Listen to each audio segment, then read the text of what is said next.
Vestige के agree product को प्याज की फसल के उत्पादन के लिए हम किस किस प्रकार से प्रयोग करवा सकते हैं खेत में। इससे पहले कि हम आगे बढ़ें, आप लोग ने अगर चैनल को सब्सक्राइब नहीं किया है तो सब्सक्राइब कर लीजिए और बेल आइकन को जरूर प्रेस कर लीजिए, जिससे कि न्यू नोटिफिकेशंस आपको प्राप्त होते रहें।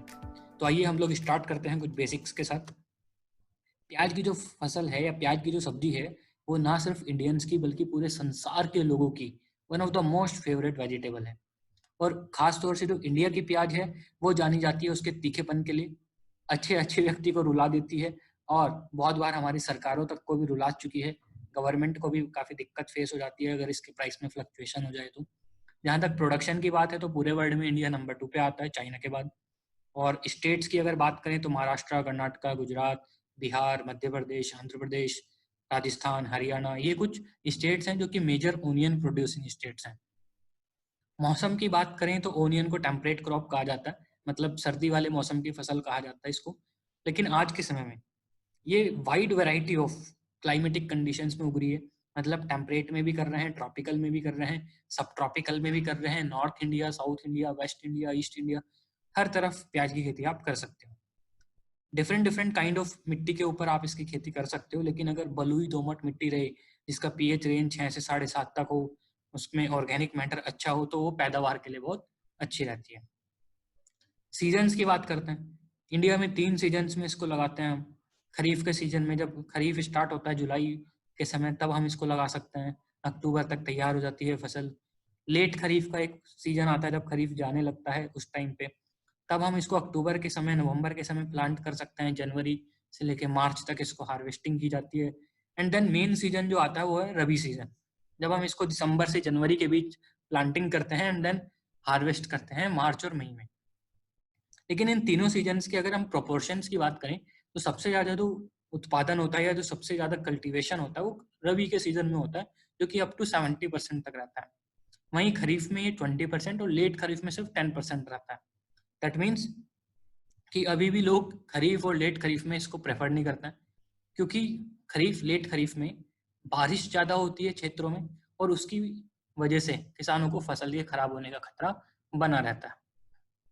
वहाँ पे सबसे बड़ी प्रॉब्लम ये होती है कि ऐसे क्षेत्रों के लिए जब हमें खरीफ या लेट खरीफ में लेनी है और जहाँ पे बारिश ज़्यादा होती है, वहाँ पे हमें सही वैरायटी का सिलेक्शन करना होता है, जो कि किसान आमतौर पे नहीं कर पाते हैं। आज हमारी इंडिया के जो रिसर्च इंस्टीट्यूट्स हैं प्याज के लिए, उन्होंने ऐसे ऐसे मेथड्स और वैरायटीज डेवलप कर दी हैं कि जिसको आप खरीफ एंड लेट खरीफ में भी अच्छे से ले सकते हैं। अगर हम कल्टीवेशन की बात करें तो 2 प्रकार से इसको कल्टीवेट कर सकते हैं। या तो हम पहले नर्सरी लगाएं जो कि 40, 45, 50 दिन में तैयार हो जाती है और तब हम इसकी पौध को मेन फील्ड में ट्रांसप्लांट कर सकते हैं, या फिर हम सीधा ही इसके बल्ब्स को मेन फील्ड में प्लांट कर सकते हैं और वहाँ से भी खेती कर सकते हैं। मैं जो आपको मेथड बताने वाला हूँ या मैं जो आपको स्टेप्स बताने वाला हूँ वो मैंने यही कंसिडर करके बनाए हैं कि किसान पहले नर्सरी लगाएगा और देन उसकी पौध को ट्रांसप्लांट करेगा। अगर कोई डायरेक्ट लगा रहा है तो उसको फिर थोड़ा बहुत उसमें चेंज करने पड़ेंगे। नंबर 2, जो मैं स्टेप्स आपको बताने वाला हूँ वो कोई हार्ड एंड फास्ट रूल नहीं है। आपको ये समझना है कि कौन से प्रोडक्ट का काम किस टाइम पे ज़्यादा है और कौन से स्टेप्स इंपॉर्टेंट है, कौन सी स्टेज इंपॉर्टेंट है, और उसके अकॉर्डिंग आपको देखना है कि हम कौन से प्रोडक्ट लगा सकते हैं और आप अपने हिसाब से भी कुछ प्लस माइनस कर सकते हैं। तो शुरू करते हैं स्टेप नंबर 1 के साथ, जो कि है सीड ट्रीटमेंट। अगर हम प्याज के बीज के लिए तैयार करके उसको नर्सरी में लगाने वाले हैं तो बहुत ज़रूरी है कि हम सीड ट्रीटमेंट जरूर कर लें। सीड ट्रीटमेंट के लिए यहाँ पे 2 प्रोडक्ट्स हैं, एग्री ह्यूमिक है, एग्री प्रोटेक है। एग्री ह्यूमिक 5 ml प्रति किलो के हिसाब से यूज़ होता है, एग्री प्रोटेक 5 ग्राम प्रति किलो के अकॉर्डिंग यूज़ होता है। अब इनसे अगर हम बीज उपचार कर रहे हैं तो सबसे बड़ा फायदा ये है कि बीजों का अंकुरण बहुत अच्छा होगा, वाइट रूट्स अच्छे से ग्रोथ हो पाएंगी, सीडलिंग की ग्रोथ अच्छे से हो पाएगी, और जो बीज जनित फफूंद वाले रोग होते हैं वो हमारी पौध को बर्बाद नहीं कर पाएंगे, हमारी पौध एक अच्छी पौध तैयार होगी। इसके बाद बात आती है स्टेप नंबर 2 की, जो कि है बुआई करने के 25 से 30 दिन बाद, अर्थात नर्सरी में जब पौध 25 से 30 दिन की हो चुकी है। और ये वाला जो स्टेप है वो कोई एकदम कंपलसरी स्टेप नहीं है। यहाँ पे हमें देखना पड़ेगा कि अगर हमें लगता है कि हमारी जो पौध है वो कहीं से पीली पड़ रही है या उसकी ग्रोथ कम हो रही है, तो हम फिर ये वाले स्टेप का प्रयोग करवा सकते हैं।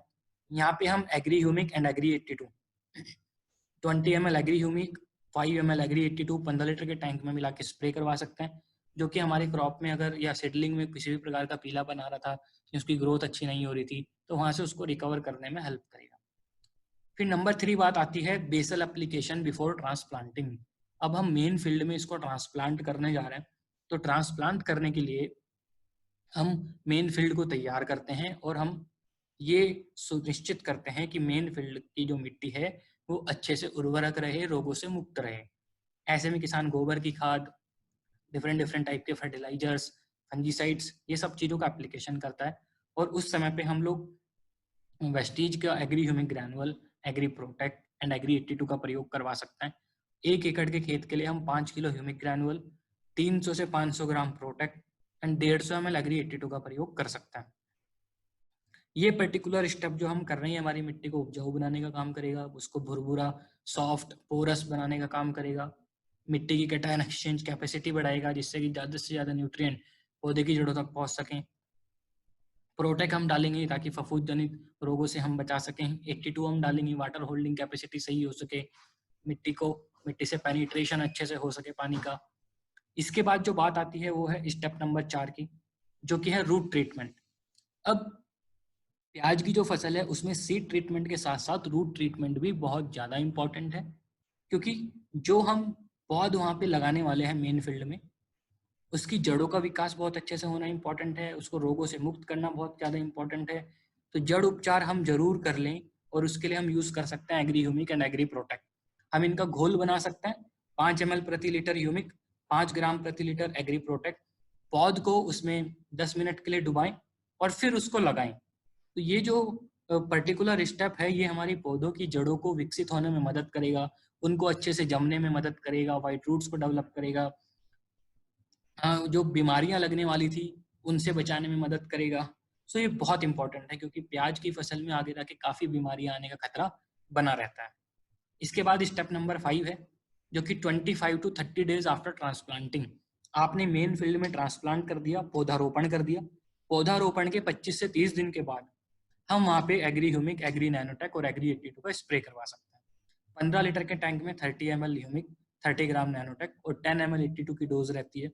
अगर कोई व्यक्ति इसका स्प्रे नहीं करवाना चाहता है और वो ब्रॉडकास्टिंग कर रहा है किसी फर्टिलाइजर का छिड़काव कर रहा है, तो उसके साथ भी इनको मिला के प्रयोग कर सकता है। 1 एकड़ में 250 ml ह्यूमिक, 250 ग्राम नैनोटेक और 150 ml की 82 की मात्रा हम यूज करवा सकते हैं।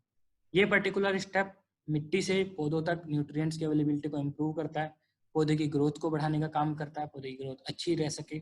वहाँ पे जो आगे जाके नीचे जो प्याज की अब बल्ब बनने स्टार्ट होंगे, प्याज बननी जो स्टार्ट होगी, उसका साइज अच्छा बने, यूनिफॉर्म बने, सब एक समान बने।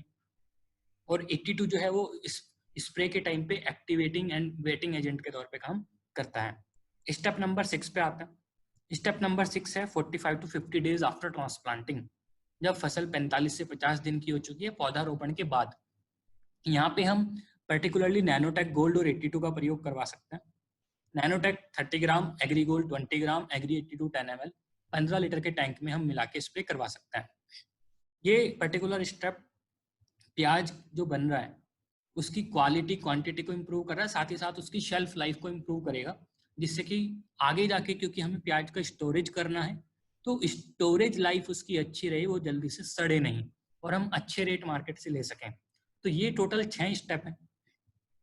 अब होता क्या है कि वैरायटी जो हम लगाते हैं वो अगैती फसल लगा सकते हैं, पिछैती लगा सकते हैं। वैरायटी की जो ड्यूरेशन है मैच्योरिटी की वो छोटी हो सकती है, ज़्यादा हो सकती है। कहीं पे आपका 50 दिन जो है ट्रांसप्लांटिंग के बाद वो काफ़ी है, कहीं पे आपको और स्प्रे की ज़रूरत पड़ सकती है।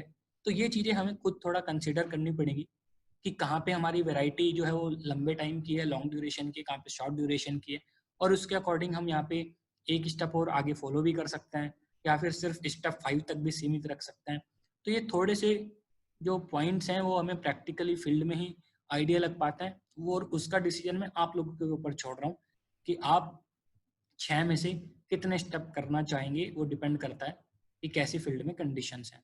बट बीज उपचार जरूर करें, बेसल एप्लीकेशन जरूर करें, और जो हमने अभी स्टेप नंबर 5 था वो जरूर करें। और अगर पॉसिबल है तो रूट ट्रीटमेंट, वो भी बहुत इंपॉर्टेंट है। सो ये स्टेप्स आप जरूर करें, आपको बहुत अच्छा रिजल्ट